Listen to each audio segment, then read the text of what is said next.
north central Illinois.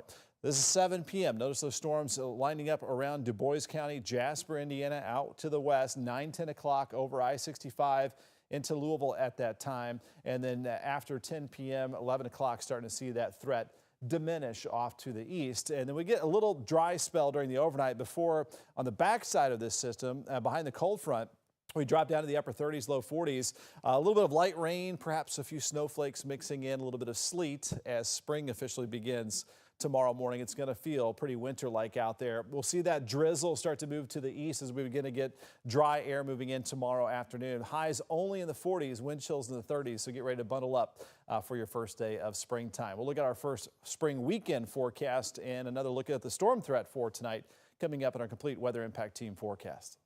All right, Ben, thank you very much. And we are following breaking news right now. A frightening scene today outside Coleridge-Taylor Elementary School this afternoon. The school went on lockdown after a shooting happened outside the school. We first want to say right away, no students were involved. No students or parents or staff members are hurt at all as Louisville Metro Police investigate the shooting there in the Russell neighborhood on West Chestnut Street at about 3:30 this afternoon.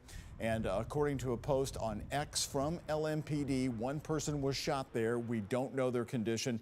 JCPS says Coleridge-Taylor again followed their security protocols because of the shooting, but the all clear was quickly given.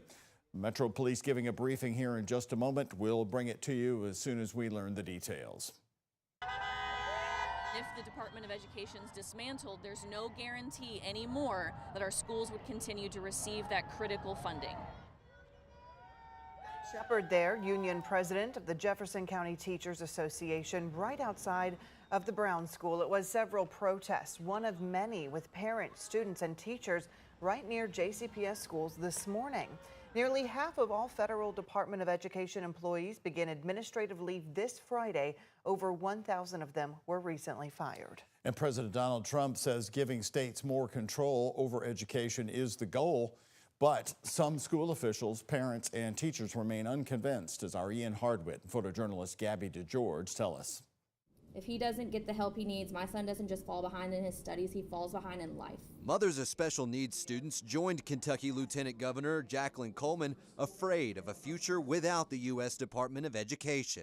The dismantling of the Department of Education is happening obviously by folks losing their jobs, and as they lose their jobs, that's fewer people to work on these programs that kids and families need. The local electric workers union hosted the lieutenant governor, who said Linda McMahon, the U.S. Secretary of the Department of Education, is there to dismantle the department. But McMahon says that she's there to give states more control and eliminate bureaucracy. We want more money to be able to go to the states, and that's what the president said all along. But JCPS Superintendent Marty Polio worries states will receive less money. It's hard to know. We're not getting a lot of solid information as to what that's going to be. He said JCPS receives around $150 million from the department. It funds things like extra staff and after-school programs for high-poverty schools, as well as support for special education students. Polio worries less about the staffing cuts. Punishing schools, what we would consider low-performing schools. I don't always agree with the United States Department of Education on that, but I do know for us, making sure we have that funding is the most important part of this. Kentucky's Department of Education Commissioner Robbie Fletcher declined our request for an interview Wednesday. In a statement, he said the reduction in force will likely cause changes in the processes by which we acquire these funds. In Louisville, Ian Hardwitt, WHAS 11, on your side. Well, the U.S. Department of Education insists that it will continue to deliver formula funding, special needs funding, and competitive grants. Kentucky's Commissioner Fletcher hopes the staffing changes will have a small impact on the day-to-day operation in the schools. Well, it's the big March Madness. In less than 24 hours, the University of Louisville Cardinals are going to head right back on the basketball court, not far from Louisville, for the first round of the NCAA men's basketball tournament. The number 8 seed Cards going against the Creighton Blue Jays right at Rupp Arena in Lexington. So we want to get you right on over to our sports director, Kent Spencer, in Lexington for us right now. Kent, can you tell us a little bit about this open practice? How important is it ahead of tomorrow's game? I mean, honestly, it's An open practice here the day before an NCAA tournament more than likely is just for show. In fact, the Cards were out here for about an hour and then went off-site here in Lexington for a much more serious, detailed, scout-oriented workout as they get ready for Creighton. Now, the only other time Louisville has been an 8 seed entering the NCAA tournament was 1992. They won their first game that year, lost the second. As far as the shock of this year from Selection Sunday, the Cards have moved past it and used it as motivation. Do you guys have a chip coming into this thing after that 8 seed? I would say so, but like I've been saying to everybody else, I mean, I'm just grateful to have the seed in general. Not every team gets to have an automatic bid, and a lot of teams had to fight, 7 games plus to, even get into the tournament. Yeah, it definitely does. Like I said, we just know we're going to be ready to play in 40 minutes tomorrow. Oh, for sure. It's always a chip. 8 seed is crazy, coming in ranked 10th in the country and get an 8 seed. But we kind of move forward from that now. We got to play a good Creighton team. You haven't even Blink and I don't talk about it. It's a non-issue at that point. We are here and we are playing Creighton, and we have to be at our absolute best to beat Creighton. Does it help having played in this building, though, before and being able to have your fans come in? The fans, 100%, because I think it's like a home game. It's not going to be blue in here. It's going to be red. But with hoops and arenas, it really doesn't matter. Hoop's a hoop. I don't know if the location-wise is the best, considering we're in Rep Arena, but I would say, obviously the driving distance for Louisville fans is going to be definitely a plus, looking to have, obviously, a lot of our fans here, so kind of treating it like a home game in a way. And you know what? If you really think about it, Creighton may have more a complaint about this thing than Louisville. The Blue Jays finished second in the Big East tournament, and they have to play the Cards here inside Rupp Arena, an hour away from Louisville. Should be an interesting matchup tomorrow at 12:15. 2 teams with something to prove. Reporting live in Rupp Arena, Kent Spencer, WHAS 11 News.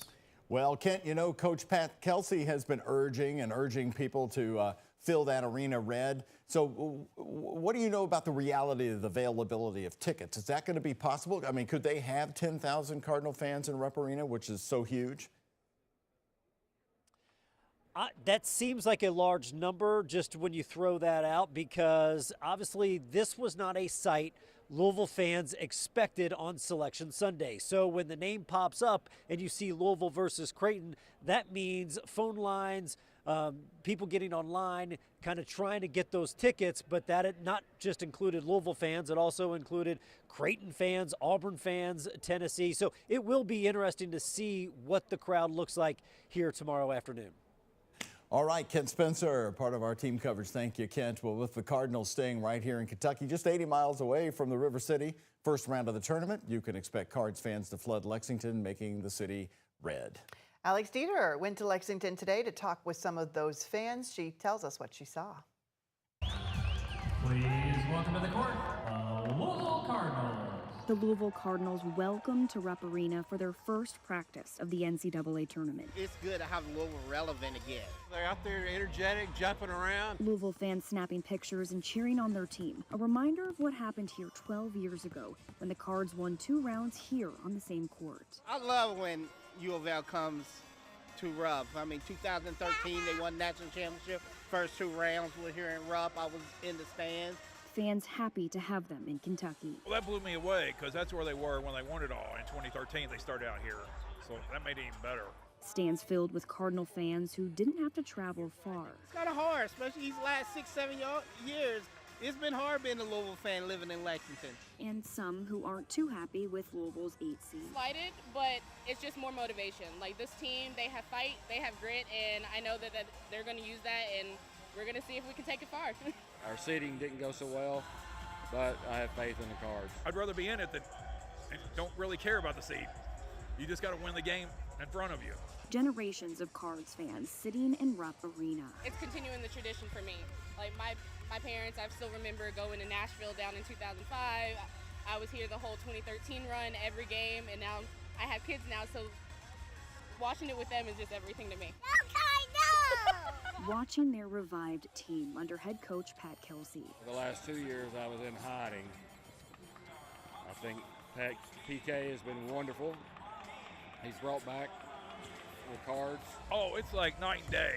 He's a godsend, and I hope he doesn't leave. The team and Kelsey waving to their fans who traveled near and far, ready to keep cheering on their team. They've been playing with that chip on their shoulder all year. They've brought that excitement back. They know us Louisville fans are in their corner, and they're going to do what they have to do. Go Cards. Some true characters already down there in Rupp Arena getting ready for tomorrow's game, and Ken Spencer will be following tomorrow's matchup at Rupp Arena between U of L and Creighton, and Sarandon Raboyne is on the way to Milwaukee, where UK takes on Troy Friday night at 7. We're going to have highlights, of course, and reaction from the folks behind the scenes on WHAS 11 News. More of our top stories here today at 5. It's been just about a month since that deadly shooting happened outside a driver's license bureau in Valley Station, and there's still no arrest. But Metro Police Chief Paul Humphrey today gave a brand new update on this. He said today he's confident that the case will see some suspects behind bars. It was February 21st, nearly a month ago. An 18-year-old and 2 women were gunned down right outside the DMV. All 3 victims died. The suspects have been on the run ever since. That case is still ongoing. I believe that we have some good suspects in that triple homicide. We believe that that is going to be group related as well. And I trust that in one way or the other we will be able to bring that case to closure and make some arrests on that case. Detectives have been reviewing surveillance video of the shooting, and if you can help detectives, you're still urged to call 574 LMPD.